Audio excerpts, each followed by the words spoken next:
ലോക്സഭാ തെരഞ്ഞെടുപ്പിൽ ഉപയോഗിക്കാനുള്ള electronic voting യന്ത്രങ്ങളുടെ കമ്മീഷനിംഗ് മലപ്പുറം ജില്ലയിൽ തുടങ്ങി. സ്ഥാനാർത്ഥികളുടെ പേര്, ചിഹ്നം, ഫോട്ടോ എന്നിവയടങ്ങിയ EVM ബാലറ്റ് ലേബലുകൾ ബാലറ്റ് യൂണിറ്റുകളിൽ പതിപ്പിച്ച് സീൽ ചെയ്ത ശേഷം കൺട്രോൾ യൂണിറ്റുകൾ ടാഗ് ഉപയോഗിച്ച് സീൽ ചെയ്യുന്നതാണ് EVM കമ്മീഷനിംഗ് പ്രക്രിയ.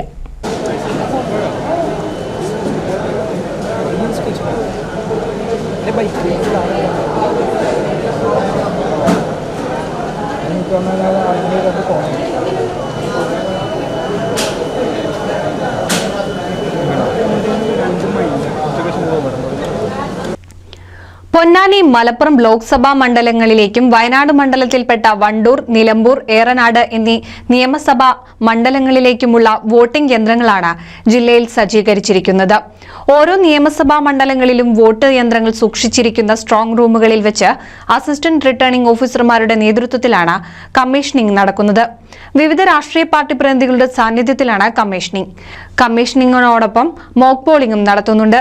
ജില്ലയിലെ വിവിധ കമ്മീഷനിംഗ് കേന്ദ്രങ്ങൾ ജില്ലാ തിരഞ്ഞെടുപ്പ് ഓഫീസർ കൂടിയായ ജില്ലാ കലക്ടർ VR വിനോദ്, പൊന്നാനി വരണാധികാരിയായ ADMK മണികണ്ഠൻ എന്നിവർ സന്ദർശിച്ചു.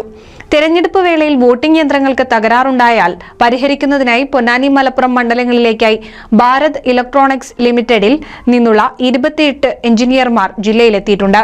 ഓരോ നിയമസഭാ മണ്ഡലങ്ങളിലേക്കും 2 വീതം എഞ്ചിനീയർമാരെയാണ് നിയോഗിച്ചിട്ടുള്ളത്. ഇവരും കമ്മീഷനിംഗ് പ്രക്രിയയിൽ പങ്കെടുക്കുന്നുണ്ട്. കമ്മീഷനിംഗ് പ്രക്രിയ മുഴുവനായും വീഡിയോയിൽ പകർത്തുന്നുണ്ട്. കമ്മീഷനിംഗ് നാളെ പൂർത്തിയാകും. NCV news, Ponnani.